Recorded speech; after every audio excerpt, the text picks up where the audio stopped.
नमस्कार साथियों, आज हम सब लोग आमेर किले को एक्सप्लोर करेंगे। आमेर किला जो राजा मान सिंह जी के नेतृत्व में बनाया गया था। हम हमारे साथ एक गाइड भी किया हमने जो हमारे को इसकी बारीकी से जानकारी देंगे। तो आगे चलते हैं हम लोग।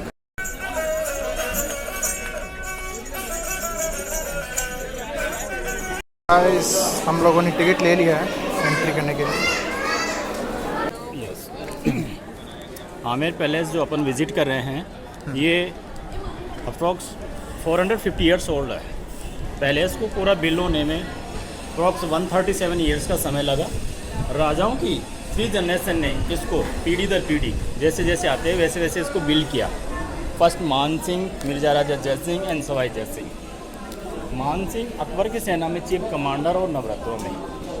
ये जोधा का मईका है, अकबर का ससुराल है। जोधा हिंदू राजकुमारी राजा भारमल की पुत्री और विवाह अकबर के साथ हुआ। और आमेर पैलेस को मान सिंह जोधा का भतीजा, भाई का लड़का, जिसने इस पैलेस को 1589 से बनाना शुरू किया।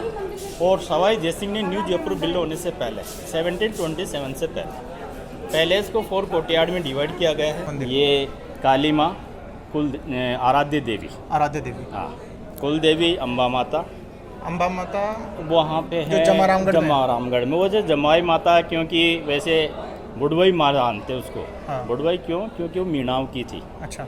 तो मीणा जैसे ये, अब इसका एक्सप्लेन कर देता हूँ पूरा। क्योंकि कुशवा राजपूत श्री राम के वंशज में से। अच्छा। लव और कुश से जो वंशज आया कुशवा राजपूत कहलाया। अच्छा। जो 1000 साल पहले एमपी ग्वालियर और नरवर क्षेत्र से यहाँ पे आकर लोकल कास्ट मीनाओं को दीपावली के दिन धोखे से अटैक करके अपना शासन स्टार्ट किया था। डाउन साइड में अंबिकेश्वर टेम्पल है, प्राचीन काल का।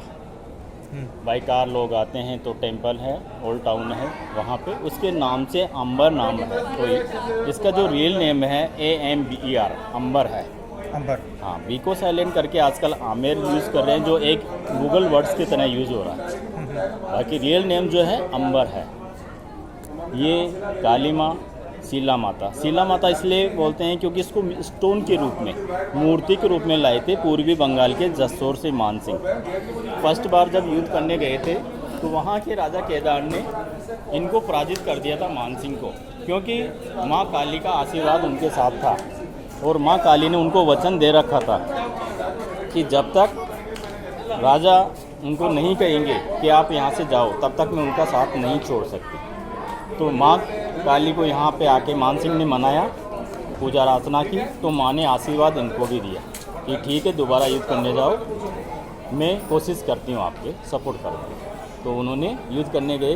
तो वहीं केदार राजा युद्ध में आने से पहले माँ को मना रहे थे, पूजा अर्चना कर रहे थे। उसी समय माँ काली ने बच्ची का रूप करके गेट के आउटसाइड से आवाज़ लगाई कि मैं अंदर आऊँ। तो राजा केदार ने कहा नहीं, आप जाओ। जो वचन माँ काली ने दे रखा था वो वचन उसका क्लियर हो गया कि उसने कहा कि आप जाओ। तो फिर वो जैसे ये युद्ध करने गए वो पराजित हो गया। तो उस बात को राजा केदार समझ गए कि मेरे साथ छलवा हुआ है, लाओ। तो वो जो मूर्ति जिसकी पूजा करते थे राजा केदार, उसी मूर्ति को इनको भेंट की मान सिंह को, और अपनी पुत्री का विवाह भी इनके साथ किया, जो 5वीं रानी के रूप में आई। मान सिंह की 5वीं रानी थी सिंगार। वो कहाँ की थी? उनका पूर्व बंगाल की। पूर्व बंगाल, हाँ, जसोर से। राजा केदार की पुत्री थी। तो जब वो आ रहे थे तो उन्होंने सोचा कि ये अपने को बेवकूफ़ बनाया है। मान सिंह ने भी सोचा तो उस मूर्ति को समुद्र में डाल दिया। लेकिन साक्षात माँ ने दर्शन उनको दिए और कहा कि मैं वास्तविक हूँ और आपके राज्य में अब तभी चलूँगी जब आप नर बलि करोगे।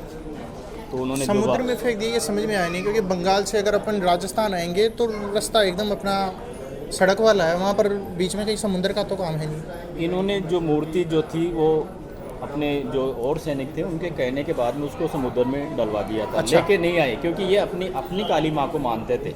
लेकिन उसको जैसे भेंट किया तो उसको लगा कि अपने किसी मतलब की नहीं है, तो उसने उस मूर्ति को समुद्र में डाला।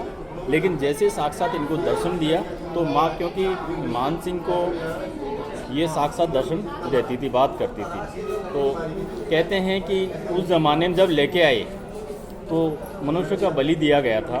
ऐसे प्रमाण इसमें नहीं है, लेकिन कहावत आज भी ये कहावत आज भी है कि मनुष्य का बलि दिया जाता है। अच्छा।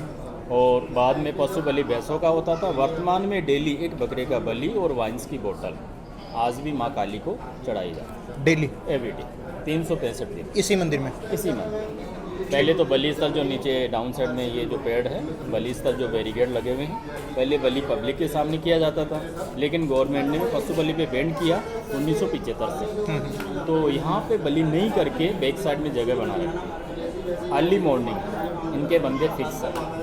जो पहले बलि करते थे उन्हीं की पीढ़ियों में से इन्होंने, जो राजा की रॉयल फैमिली है सिटी पैलेस में रहती है, उनको फिक्स कर रखे हैं। उनको पेमेंट दे देते हैं, वो आते हैं और ये पुजारियों के क्वार्टर है। अच्छा। अंदर तक ये पुजारियों के क्वार्टर इनमें इनकी फैमिलियाँ रहती है। तो इनमें 4-5 फैमिलियाँ हैं जो एवरी डे जो बकरे का बलि होता है उसका जो तलक माँ को किया जाता है, और जो प्रसाद के रूप में 1.25 किलो पैकिंग करके रोल के मिले सिटी पैलेस, और शेष को इनको एक साथ बनाकर डिफरेंस और इनको डिवाइड करते इन पुजारियों को ही दिया जाता है।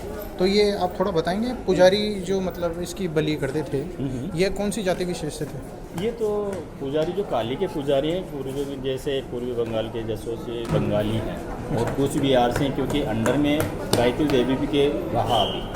तो गायत्री देवी ने भी अपनी, हाँ वो भी बंगाल की थी हाँ, गायत्री देवी, तो उन्होंने अपनी पुजारी और रखी। तो अभी जैसे सांसद बनी है दिया कुमारी, हाँ। तो दिया कुमारी ने जैसे सांसद बनी, तो ये उनके अंडर में जो था गायत्री देवी की, उन्होंने अपने वापस ले लिया, क्योंकि कुशवा राजपूतों ने अपनी पहली रानी को, पहली वाइफ को, फर्स्ट उसी को अपनी रानी माना है, उसके बच्चे को ही अपना वंशज में माना है, सम्मिलित किया। बाकी और रानियों को ये कुछ प्रॉपर्टी देकर, उनके बच्चों को प्रॉपर्टी देकर अलग करते थे। तो गायत्री देवी को जो गणेश जी वाला मोती डूंगरी वाला है वो देख के, और बाद में जैसे इन्होंने ब्रिगेडियर भवानी सिंह के लड़का नहीं लड़की दिया कुमार, तो उन्होंने अपनी बेटी के बेटे को अडॉप्ट किया, सवाई पद्मनाभ सिंह। अच्छा। वो डॉटर्स हैं, तो वो नवासा है, नाती है।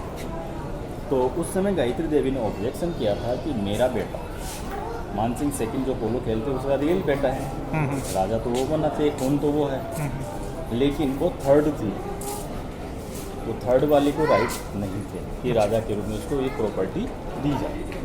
तो उन्होंने अपनी बेटी को ही राजा बनाया, और गायत्री देवी के अंदर में ये था, तो इन्होंने दिया कुमारी ने अपने अंदर में कर दिया। तो अभी कुछ 3-4 महीने पहले जो राजमहल पैलेस है, तो उसका भी केसेस पूरी कर रखे थे गायत्री देवी ने। गायत्री देवी का बेटा थाईलैंड में विवाह हुआ, तो वो तो ख़त्म हो गए, उनके गायत्री देवी के पोते हैं, तो उनके अंदर में कुछ उनके पक्ष में अपनी गवर्नमेंट ने उनके पक्ष में कुछ डिसीजन दिया, तो कुछ हिस्सा उनको भी उसमें से राजमहल पहले में से मिलता है। अच्छा। गायत्री देवी के पोते, तो ये अपना इनका पर्सनली जो अपनी पहली रानी के बच्चे की जो प्रॉपर्टी है उसको ये राज्य जिसके अंदर में होना था उसको ये डिवाइड नहीं करना चाहते थे, इसलिए हमने पहली रानी को ही अपनी महल माना, उसके बच्चे को ही राजा।